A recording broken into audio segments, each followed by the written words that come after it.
Il a gagné un Grand Prix de vitesse en 1983 à Silverstone. Il est le président de la Fédération française de moto. Je vous demande de faire une ovation pour Jacques Boll.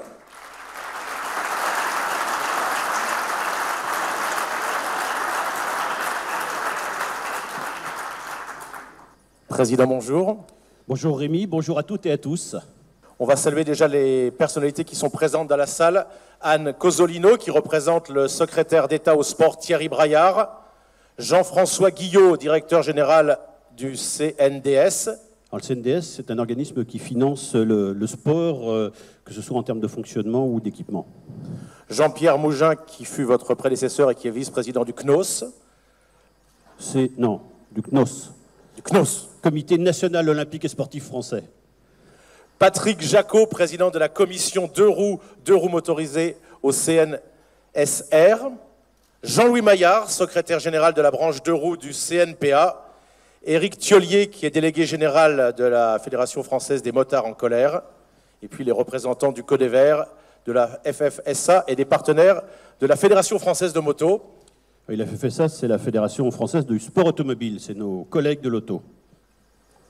Alors moi, pour ma part, je vais saluer nos amis organisateurs, et notamment Sophie Casanova, qui représente les éditions La Rivière, le circuit de Nevers-Magnicourt à travers Serge Saulnier, les clubs de motocross également, qui organisent régulièrement des grands prix de motocross ou le motocross des nations. Je pense à Jean-Marie Boisseneau pour le motoclub angérien, le motoclub d'Ernée, Philippe Lecomte, et puis également Claude Michy, bien sûr, qui est à la fois l'organisateur du Grand Prix de France, mais aussi un partenaire de la fédération. L'ACO est également représenté, l'Automobile Club de l'Ouest. Et puis un salut particulier à tous mes amis et collègues de la Fédération française de moto qui sont nombreux dans cette salle. Traditionnellement, Président, cette conférence de presse, on parle des résultats sportifs en 2014. Et là, vous avez le sourire parce que c'est une année sportive exceptionnelle pour les pilotes français. Écoutez, dimanche dernier, c'était la remise des prix de la FIM. Certains d'entre vous y étaient d'ailleurs présents. J'ai passé mon temps sur le podium. Alors c'est vrai, c'est très plaisant pour un président de fédération d'être appelé pour le motocross des nations. On a vu quelques images à l'instant, mais également pour le supermoto des nations ou pour les ISDE. C'est trois très très belles victoires. Alors, il y a eu 10 titres de champion du monde en individuel ou par équipe. Un mot juste, il y a une équipe qui n'a peut-être pas fait totalement l'unanimité au début avant de remporter le titre, c'est la sélection des nations qui a beaucoup fait parler au début. Mais ça, tu ne peux pas t'empêcher de parler de polémique. Alors évidemment, toutes les sélections, mais que ce soit en football ou en moto, ça crée évidemment des polémiques, des débats, des discussions. Moi, je dirais simplement qu'il y a de nombreux champions qui, évidemment, avant les nations, ont critiqué notre sélection. Je dirais heureusement que je ne les ai pas trop écoutés. On va rappeler que Dylan Ferrandis a été pris et ce n'était pas le cas de Jordi Tixier. Il y a eu débat. Franchement, on a réfléchi longtemps parce qu'en effet, ces deux pilotes, et d'autres d'ailleurs, mais ces deux pilotes principalement étaient éligibles. Qui on allait mettre sur la 250 on est plusieurs à discuter, à débattre, avec notamment le DTN et l'entraîneur national. In fine, on a fait ce choix-là. Je crois qu'on n'a pas à le regretter. Rappel maintenant, Président, du rôle des filières de la Fédération française de moto et des pilotes qui sont aidés par la Fédération française de moto. Il y en a de plus en plus, en fait. Et au niveau de la somme d'argent, ça grandit vraiment beaucoup. Oui, alors il faut savoir que le soutien au niveau de façon globale, si on prend tout en compte, les stages, les salaires des gens qui s'en occupent, etc., et l'aide directe aux pilotes, aujourd'hui, c'est pas loin de 2 millions d'euros. Et notamment environ un demi-million d'euros qui est directement alloué aux pilotes en termes d'aide directe. Est-ce qu'on peut quantifier l'aide entre 2013 et 2014? Ça a augmenté beaucoup? Oui, ça augmente régulièrement. Oui. On va peut-être pas parler de chiffres, mais enfin, c'est environ un demi-million d'euros aujourd'hui. Et on va rappeler que les pilotes champions du monde sont tous passés quasiment par les filières fédérales, et notamment Sylvain Guintoli, bien évidemment. Oui, ça fait plaisir parce qu'après Olivier Jacques, qui avait été champion du monde et qui avait été un des tout premiers sélectionnés au sein de la filière fédérale, après également Mac Di Miglio, aujourd'hui c'est un 3e titre de champion du monde pour un garçon qui est directement issu de la filière. Et d'ailleurs, Sylvain, avec qui j'ai dîné dimanche dernier, le rappelait, il se souvenait très bien de cette période qui lui a... Et d'ailleurs, il se souvient, il m'a dit d'ailleurs qu'il se souvenait très bien de l'aide que lui avait apporté à l'époque Hervé Moineau. Hervé Moineau était, on s'en souvient, l'entraîneur national à l'époque. Et il dit, Hervé, il m'a vraiment briefé, il m'a vraiment coaché à l'époque et de façon très très efficace. Et pourtant, il n'avait eu qu'un an. Je crois que c'est une exception. C'est le seul pilote qui était resté qu'un an avec l'équipe de France. C'est-à-dire que l'année suivante, avec Claude Michy, on a mis en place une structure en Grand Prix et Sylvain, qui avait eu de bons résultats avec nous en équipe de France Espoir, a rejoint cette structure avec, on s'en souvient, Randy Depugné à l'époque, c'était en 250 dans l'équipe de Jean-Claude Besse. Alors j'ai vu que vos équipes avec Pierre Bonneville ont sorti une information hier qui peut peut-être surprendre. La France, en fait, est première nation de sport moto devant l'Espagne, par exemple. Oui, lorsqu'on parle de sport moto, les gens ne pensent qu'à la vitesse, ne regardent qu'avec le prisme de la vitesse, mais le sport moto, c'est aussi le motocross. Je te rappelle d'ailleurs que c'est la discipline principale qui est pratiquée par nos licenciés en France, hein, c'est le motocross. Et puis il y a aussi l'enduro, il y a également d'autres disciplines. Mais lorsqu'on additionne toutes nos médailles dans ces disciplines, dans l'enduro, dans le motocross ou dans la vitesse également, hein, eh bien aujourd'hui, on est en effet dans ce qu'on appelle le ranking, le ranking des nations. On est numéro 1 devant l'Espagne. Voilà, devant l'Espagne et devant la Grande-Bretagne, qui à l'époque était une grande nation de moto également. On rappelle que les trophées FFM pour les champions du monde, les vainqueurs de Coupe du Monde et les champions d'Europe français, ce sera remis tout à l'heure. On a les coupes derrière nous en fin de conférence. Et puis il y aura également le prix FFM du développement durable 2014 qui sera également remis, ainsi que le résultat de l'élection du pilote de l'année. Ça, c'était une grande première. On va faire le point, Président, maintenant sur les activités fédérales en 2014. Et on va commencer par faire un point, c'est toujours important, sur les licences. Oui, alors les licences, ça évolue un petit peu. Alors, non pas en termes de masse globale, puisque ça reste globalement stable, si l'on peut dire, mais par contre, il y a des transferts importants. D'une part, on a une population qui vieillit, ça c'est clair. Aujourd'hui, en compétition, je dis bien en compétition, je ne parle pas des licences entraînement ou loisirs, en compétition, notre licencié a passé 30 ans d'âge moyen aujourd'hui. Et puis d'autre part, on a des transferts importants de la compétition vers le loisir. C'est-à-dire qu'on vend toujours autant de licences, mais plutôt à des gens qui ont envie de pratiquer du sport moto de façon en loisir, plutôt que des compétiteurs ou des garçons ou des filles qui veulent participer à des compétitions de façon formelle, quoi.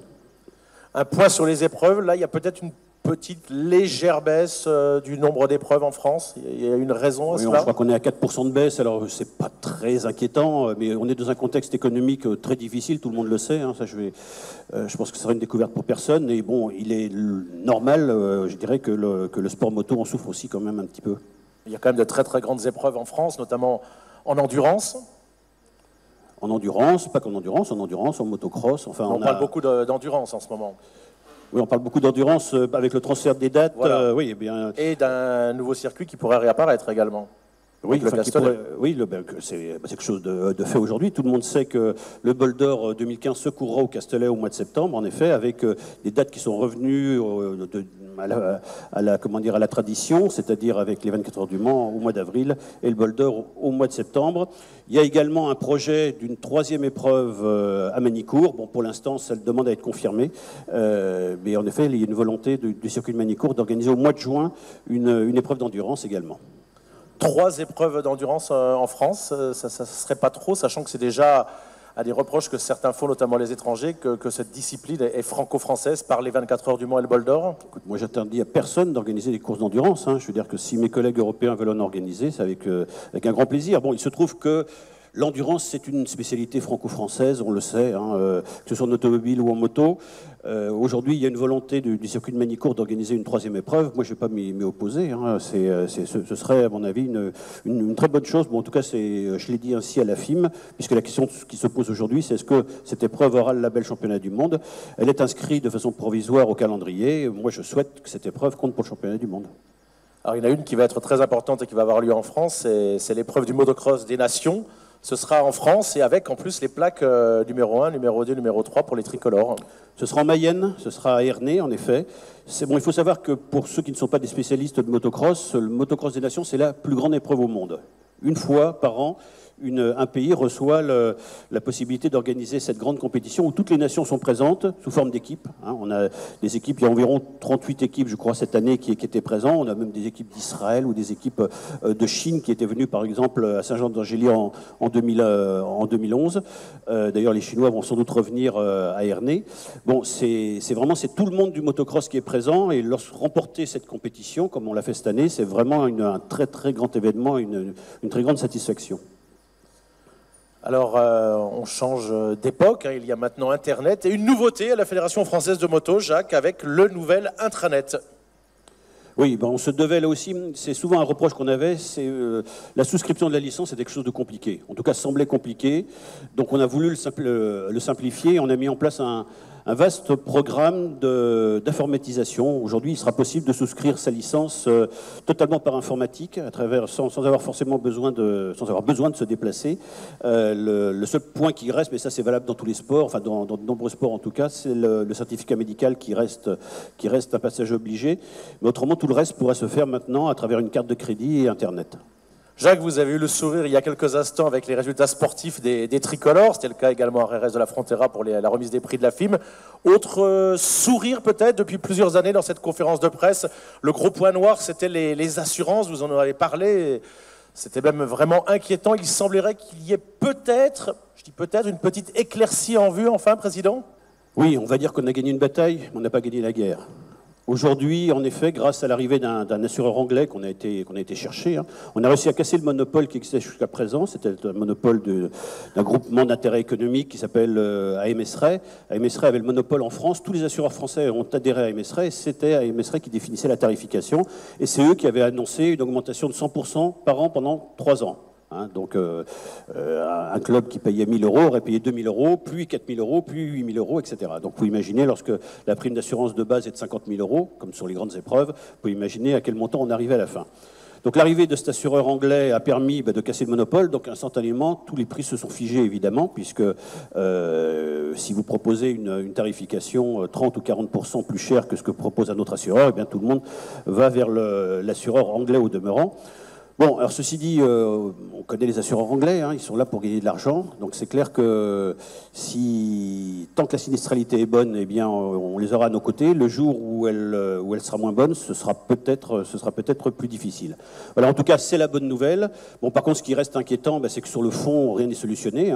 La problématique est toujours là, et cette problématique, encore une fois, elle ne concerne pas que le sport moto, elle concerne l'évolution de la société. Aujourd'hui, les juges, la doctrine des juges est de tout indemniser. Aujourd'hui, jusqu'à maintenant, on était basé sur une responsabilité basée sur la faute. Aujourd'hui, il n'y a même plus besoin de faire de faute.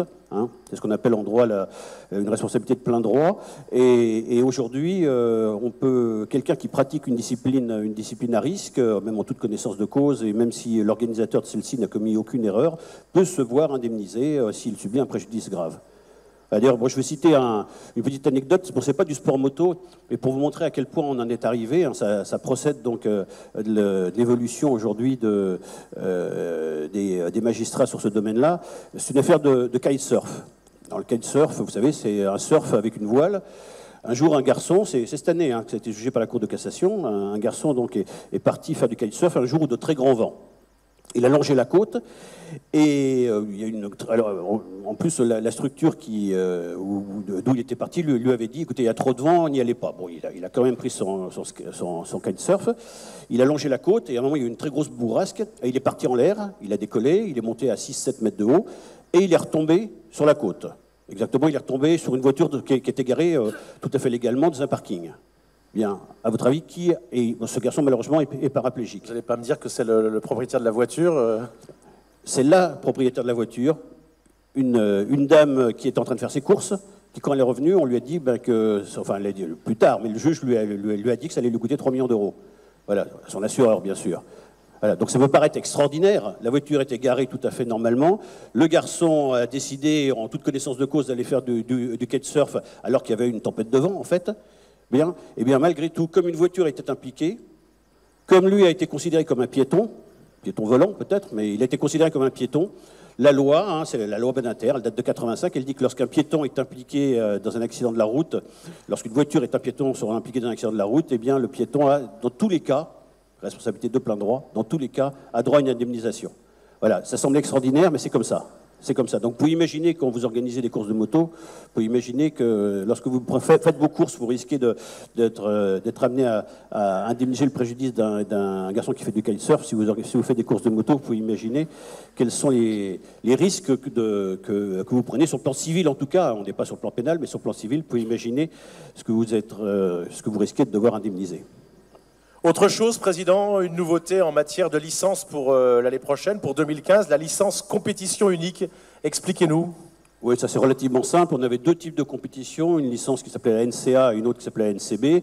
La NCA était la licence la plus élitiste. On a décidé de rassembler ces deux licences en une seule.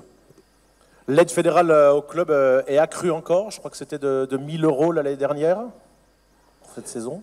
Ça va augmenter encore. On va passer à 1 200 €, oui. Mais là, ça procède de la volonté de la fédération d'aider les clubs organisateurs. Hein. Encore une fois, si les gens prennent des licences, c'est pas pour faire plaisir à la fédération, c'est parce qu'ils veulent concourir. Et les courses sont organisées par les clubs. Les courses ne sont pas organisées par la fédération. La fédération supervise les organisations, mais ce sont nos clubs qui organisent les compétitions. Donc il faut qu'on leur simplifie la vie et qu'on les aide. Et c'est pour ça qu'on les subventionne. Président, un point qui vous tient particulièrement à cœur, on avait abordé cela déjà la dernière de la conférence de presse, c'est la sécurisation des circuits de motocross. Où est-ce qu'on en est ?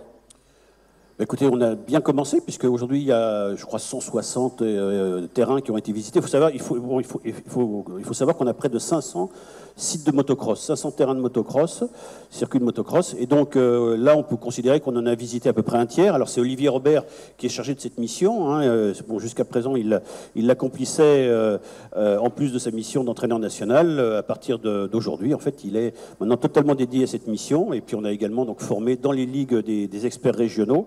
Olivier a d'autre part un adjoint, un ancien pilote de motocross, enfin un pilote de motocross qui l'aide également.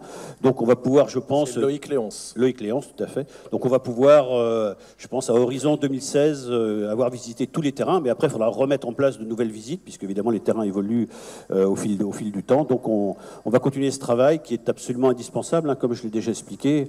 On avait fait beaucoup de travail sur les terrains de vitesse, sur les circuits de vitesse. Par contre, sur les terrains de motocross, les efforts en termes de sécurité, notamment de sécurité du public, hein, des spectateurs, avaient été beaucoup moins importants, et il était temps de les remettre à niveau. Au total, au niveau du chiffre, on a près de 650 sites de pratique en France qui bénéficient d'une homologation, ce qui est vraiment bien. Oui, toute discipline confondue. Toute discipline confondue. Autre cheval de bataille, le sport féminin. Alors, quels sont les objectifs ? Vous savez, il y a un représentant du ministre une représentante du ministre qui est là, mais c'est l'une des marottes du ministère des Sports. Ça, le sport au féminin, il faut travailler dessus régulièrement. À chaque fois que je vais au ministère, on me le rappelle. Alors, même si on n'a que 4% de filles, hein, on n'a que 4% de filles, mais malgré tout, bon, c'est quelque chose qu'on va essayer d'améliorer. Et donc, on a mis en place une commission féminine, et en fait, ça marche très très bien. Ça marche très bien. Donc, d'ailleurs, la présidente Emma Claire est dans la salle. Ils ont toute une série d'initiatives et pour valoriser le sport féminin, pour essayer de faire venir des filles au sport moto. Ça fait un petit peu peur le sport moto, hein, donc il faut convaincre ces dames qu'on peut pratiquer du sport moto sans que forcément finir le bras dans le plâtre dès la première sortie. Écoutez, on a vu il y a une grosse audience pour l'équipe de France de rugby féminine, et je pense qu'on peut se blesser aussi très largement en faisant du rugby. Donc c'est peut-être l'exemple à suivre. Oui, peut-être, oui, mais d'ailleurs, on a nous, des équipes féminines en enduro, par exemple, ou en motocross. Il y a d'ailleurs il y a des féminines qui ont été championnes du monde qui sont dans la salle. Donc, il est en effet tout à fait possible de pratiquer le sport moto au féminin. On passe, Président, à présent au sport, avec un point sur les différents championnats de France. On va commencer par le trial avec une modification réglementaire. Oui, chaque année, je dis, vous savez, le trial, on fait un pas en avant, un pas en arrière, un pas à droite, un pas à gauche. Bon, donc cette année, ils sont revenus en arrière. Je pense personnellement que c'est une bonne décision, même si ils peuvent s'en douter, les représentants de la FIM n'étaient pas forcément du même avis, mais c'est une question de non-stop. Alors le non-stop, c'est quoi ? Faut-il, lorsqu'on pratique une zone, lorsqu'on rentre dans une zone, est-ce qu'on peut s'arrêter lorsqu'on déroule la zone ? Bien, certains considèrent que l'arrêt doit être interdit, d'autres considèrent que l'arrêt doit être possible. Donc c'est un débat philosophique, peut-on dire, au sein des trialistes. Donc c'est interdit en 2014, pardon. Ce sera permis en 2015, peut-être de nouveau interdit en 2016. Enfin, on verra. On passe à une discipline peut-être moins connue, le motoball, mais qui peut avoir des supporters assez surprenants, comme par exemple le Troyen François Barouin. Oui, tout à fait. François Barouin, un jour, j'ai reçu un coup de fil. Il n'était pas ministre à ce moment-là, il était député. J'ai reçu un coup de fil de l'Assemblée nationale qui m'a dit que François Barouin voulait me rencontrer dès que possible. Donc j'avais été le voir et en fait, on a parlé de moto électrique avec lui parce que François Barouin avait un papa qui d'ailleurs est mort d'un accident d'avion, si mes souvenirs sont bons, avait un papa qui aimait bien le motoball et qui emmenait son jeune garçon voir des matchs de motoball à 3. Et l'équipe de motoball était en passe de disparaître pour des problèmes d'environnement parce que le terrain qui était fait dans les années 30, au moment où il a été construit dans un lieu isolé.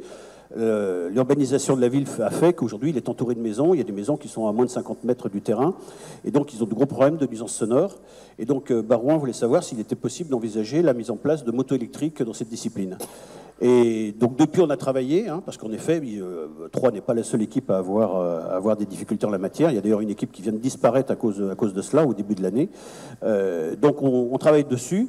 On a maintenant une moto électrique qui est capable de faire un match de motoball complètement. Bon, bien évidemment, ça nécessite des investissements lourds parce que l'électrique, c'est très bien, mais ça coûte très cher. Ça coûte très cher. Combien? Une moto électrique de motoball, ça coûte 12 000 €. Ça coûte 12 000 €, donc c'est pas la moto elle-même qui coûte cher, c'est les batteries, je crois que les batteries coûtent plus de la moitié du prix de la moto. Voilà. Donc le seul moyen pour les clubs pour la majorité des clubs de se mettre à niveau en la matière, c'était une aide fédérale. Donc on a mis en place un process de leasing, c'est-à-dire que la fédération achète les motos, les loue au club, et puis au terme de la location, les clubs peuvent racheter la moto pour un euro symbolique. Alors on sait que pour les compétitions de vitesse, ça ne plaît pas beaucoup, notamment aux spectateurs, il n'y a pas de bruit avec les motos électriques, mais en revanche, justement, pour le motoball, par exemple, ça peut être l'avenir? Moi, je le crois. De toute façon, il faut trouver une solution, parce que si on continue avec les motos thermiques, je pense que le motoball va disparaître, parce que rapidement, il y aura de moins en moins d'équipes, et lorsqu'il n'y aura plus qu'une ou deux équipes, il n'y aura plus d'intérêt à faire du motoball. Déjà, il n'y a pas beaucoup d'équipes aujourd'hui, donc il faut maintenir celle-ci, et notamment celle qui risque de disparaître à cause de problèmes de nuisance sonore, il faut absolument qu'elle puisse perdurer. Il y a une autre discipline aussi où l'électrique peut être intéressant, c'est le trial. Cette année, on a un garçon qui est champion de France en S2. Alors S2, on va dire c'est un niveau moyen, à peu près en trial, mais il est champion de France dans sa discipline avec une moto électrique. Il a tapé toutes les motos thermiques. Donc ça démontre en tout cas que l'électrique, c'est une solution valable, en tout cas dans ces disciplines-là. Par contre, soyons clairs, pour la vitesse, l'enduro, le motocross, moi j'y crois pas du tout.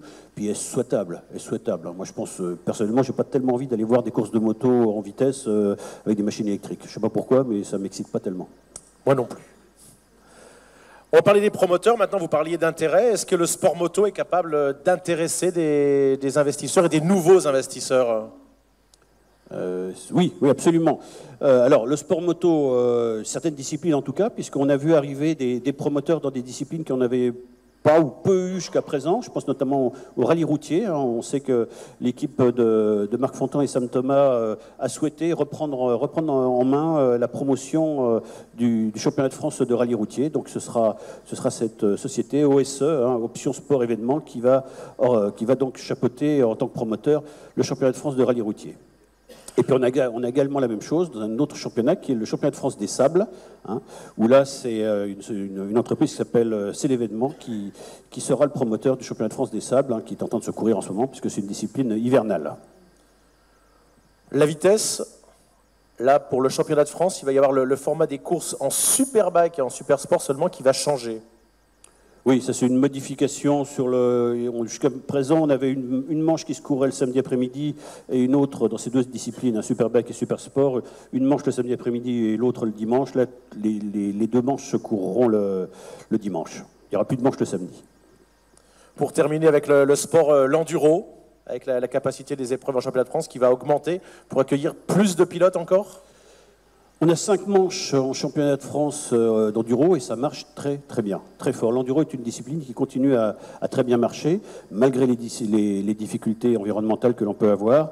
Et en tout cas, la demande est toujours très forte et on va en effet être obligé d'augmenter la capacité d'accueil des épreuves en fonction de la demande qui est très très large. Dernier point de cette conférence de presse, président le circuit Carole, projet de déménagement, on en parle depuis 1986, je crois. Oui, tu as une bonne mémoire, mais ça c'est peut-être l'an passé qu'on avait déjà évoqué le sujet. On va l'évoquer chaque année, encore peut-être pas dans une dizaine d'années.